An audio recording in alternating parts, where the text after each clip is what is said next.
yung question mo nang pwede na. Okay? Yes, Alisin natin siya. Paano mo siya alisin? Siyempre, kailangan malaman mo kung kailan ka dapat umalis. Okay po.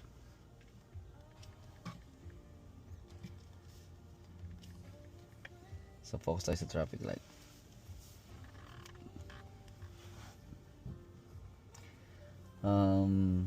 Nakalitaw na ba ito?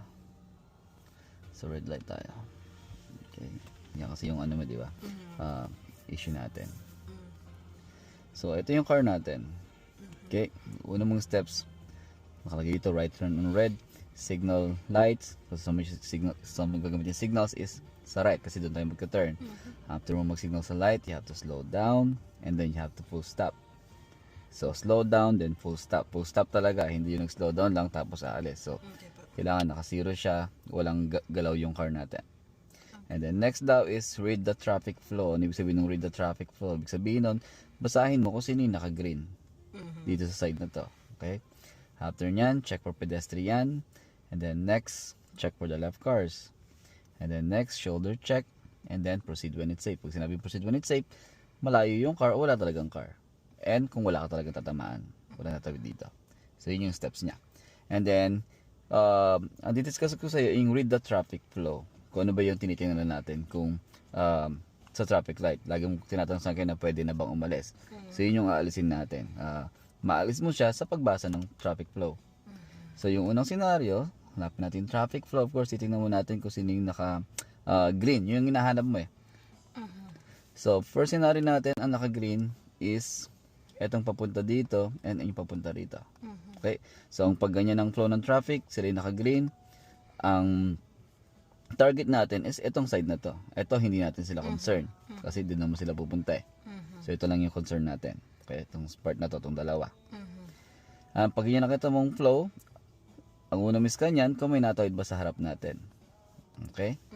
Kapag wala, pwede mong i-block yan. Yun na yung pwede mo siyang i-block. Let's say walang pedestrian.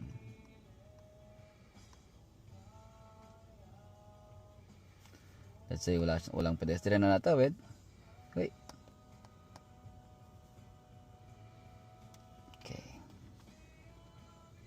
Okay, let's say walang pedestrian na natawid. So, pwede mo siyang i-block.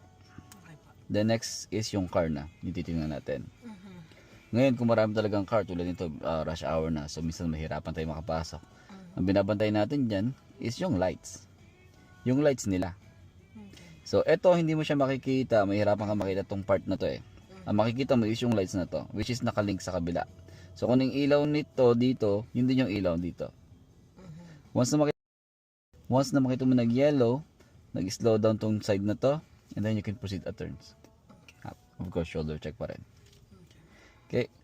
Kapag nakita mo nag-yellow, hindi ka pa rin makapasok, nag-red yung lights nila, ibig sabihin mag-green yung lights mo. Kapag nag-green yung lights mo, huwag ka agad papasok. Tulad ng ginawa mo kina, di ba? Pinasok mo, ibinrake ko. Yeah. Bakit ko ibinrake? Kasi nakago din yung pedestrian. Sila yung mauunang aalis. Sila yung unang mag-go. Okay, eto hindi mo siya, concern mo rin ito, pero hindi compare nito. Kasi ito agad tatama mo agad siya. Ito kasi minsan, malayo yan sila. Lalo na pag traffic light, malayo pa yung lalakarin nila para makapunta rin sa gitna. Okay. Magigibay ka lang sa kanila kung yan, naka-bike, naka-scooter. Mabilis yung punta nila dito, nag-jogging. Okay? Bata, baka biglang tumakbo. Pero itong concern mo, pag nag-green, huwag ka agad-agad papasok. Okay, papasok ka lang. Pag na-confirm mo to, paano siya ma-confirm? Of course, shoulder check. After mo makitang clear, tsaka mo siya ipapasok. Question sa first scenario? So, yan yung unang tinitingnan. Next is, kuha tayo ng second scenario naman. So, ito naman yung naka-green. So, meron silang green arrow. Ibig sabihin, nagpo-proceed sila ng left turn. Kapag niya mo nakita mo yung flow ng traffic, tulad kanina, ito yung nakita mo, di ba? Yung go-continue sila mag-left. Ibig sabihin, binablock nyo itong mag-hit sa'yo. And then, you can proceed ng turns. Pero, rules pa rin is mag-full stop. Pwede kang hindi mag-stop kung meron kang green arrow sa harap mo, yung pa-right, nagbe-blink-blink yan. Ibig sabihin, you can make a turn without doing full stop. Pero kapag wala kang ganyan, kapag red light lang yung nakita natin, you have to make sure na mag-full stop ka. So, then you proceed. Anything na red light sa harap mo, kailangan full stop. Kailangan mo mag-full stops. Yes. So yun yung first scenario, yun lang, ito yung madali. Kapag ito nakikita mo nag-flow traffic, then proceeds. Shoulder check lang ulit. Of course, gusto nila, mahilig sila sa shoulder check eh. Gusto nila may shoulder check. Okay. Last naman is, excuse me, saan yung third ko? Ito naman yung naka-green. Sila naman yung naka-green. Sila naman yung nagta-turn. Okay. Rules dito, pag nag-left tayo, dapat ang kinukuha natin outer lane. Itong second lane na to. Pag nag-left ka. Pag nag-right tayo, kinukuha natin first lane. Dito, pwede kang mag-turn as long as hindi kayo magsabay dalawa. Okay, yeah. Okay, kasi mag-hit kayo sa middle. Okay. Possible, kasi minsan nag-wide turn siya. Minsan ito naman, minsan hindi niya nakuha yung second lane dahil may lisensya nila sila. Tapos gusto nilang pumunta sa establishment malapit dito. They're taking the first lane. Okay. Hindi na sila sa second lane pumupunta. First lane na. Okay. Lalo na kung ang gas station is nandito. Kaya Starbucks nandyan. Siya. Hindi siya mo siya kukunin agad-agad. Paano one at a time.